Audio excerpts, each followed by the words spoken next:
Assalamualaikum warahmatullahi wabarakatuh. Hai, apa kabar? Semoga kita selalu dalam lindungan Allah Subhanahu wa Ta'ala. Pada video kali ini kita akan membahas tentang asam, basa, dan garam, materi IPA SMP kelas 7 semester 1. Adapun tujuan pembelajaran dari video kali ini yaitu menjelaskan ciri-ciri asam, menjelaskan ciri-ciri basa, menjelaskan ciri-ciri garam, menyebutkan contoh asam, basa, dan garam, serta menjelaskan indikator alami dan buatan. Pada masa pandemi COVID-19 yang melanda dunia, mari kita selalu menggunakan masker ketika akan keluar rumah, kemudian menjaga jarak atau menjauhi kerumunan, dan rajin mencuci tangan dengan menggunakan sabun serta air mengalir sebagai upaya untuk menghindari penyebaran virus corona. Beragam jenis sabun, baik itu sabun cuci tangan, sabun untuk mandi, ataupun sabun untuk mencuci pakaian, semuanya itu termasuk dalam kelompok basa. Apakah basa itu? Mari kita simak penjelasannya. Kita masuki pembahasan kita tentang asam, basa, dan garam. Yang pertama kita bahas asam. Berikut ciri-ciri asam yaitu A. Rasanya masam, tidak boleh dicoba kecuali pada makanan. B. Dapat menimbulkan korosi. C. Mengubah kertas lakmus biru menjadi merah. Contoh asam misalnya pada jeruk, lemon, tomat, rasa asam pada anggur, asam pada cuka makan, aki, dan asam lambung atau HCl.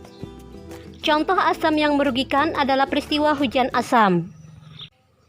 Peristiwa hujan asam terjadi ketika gas bersifat asam seperti sulfur dioksida dan nitrogen oksida dilepaskan ke atmosfer. Kemudian gas tersebut terbawa angin dan bereaksi dengan air hujan membentuk asam sulfat dan asam nitrat serta asam klorida. Air hujan yang bersifat lebih asam berbahaya bagi kehidupan di bumi, dapat membunuh tanaman, mencemari sungai, dan mengikis bebatuan dan dampak buruk lainnya. Selanjutnya kita bahas tentang basa. Berikut ciri-ciri basa yaitu mempunyai rasa pahit, tidak boleh dicoba kecuali pada makanan. Terasa licin di kulit, dapat mengubah kertas lakmus merah menjadi biru.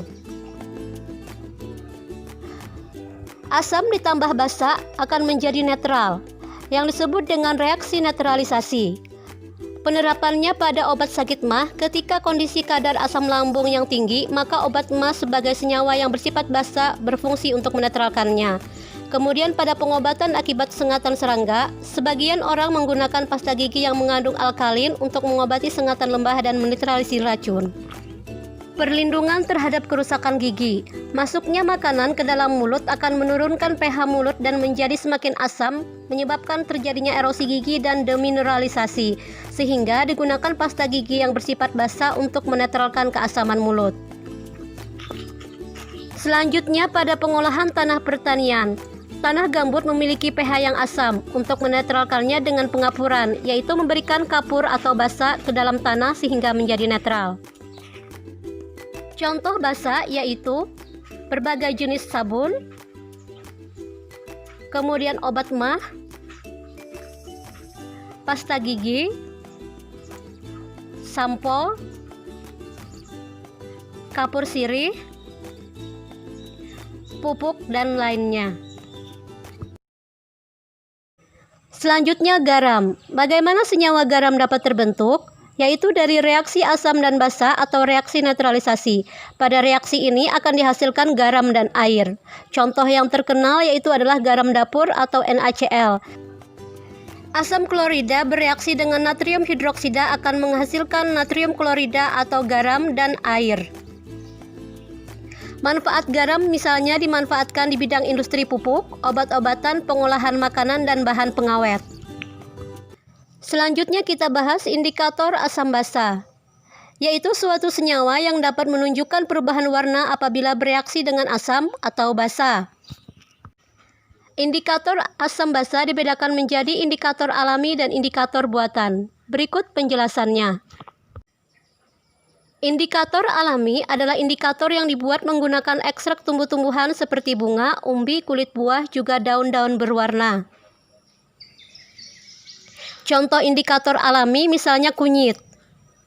Ekstrak kunyit plus larutan asam akan menghasilkan warna kuning cerah. Ekstrak kunyit jika ditambahkan larutan basa akan menghasilkan warna jingga. Selanjutnya kol merah. Ekstrak kol merah ditambah larutan asam menjadi warna merah. Ekstrak kol merah ditambah basa lemah warnanya hijau. Ekstrak kol merah ditambah basa kuat maka warnanya menjadi kuning. Selanjutnya kembang sepatu. Ekstrak bunga kembang sepatu ditambah larutan asam maka warnanya menjadi merah cerah. Jika ditambah dengan larutan basa maka warnanya menjadi hijau. Selanjutnya indikator buatan, yaitu indikator yang siap pakai yang sudah dibuat di laboratorium atau pabrik alat-alat kimia. Contoh indikator buatan misalnya kertas lakmus yang terdiri dari kertas lakmus merah dan kertas lakmus biru. Di dalam larutan asam, lakmus biru berubah menjadi merah. Di dalam larutan basa, lakmus merah berubah menjadi biru. Contoh indikator buatan lainnya seperti pada tabel berikut.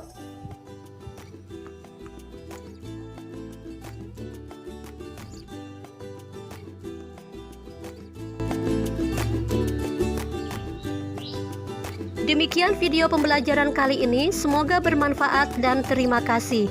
Wassalamualaikum warahmatullahi wabarakatuh.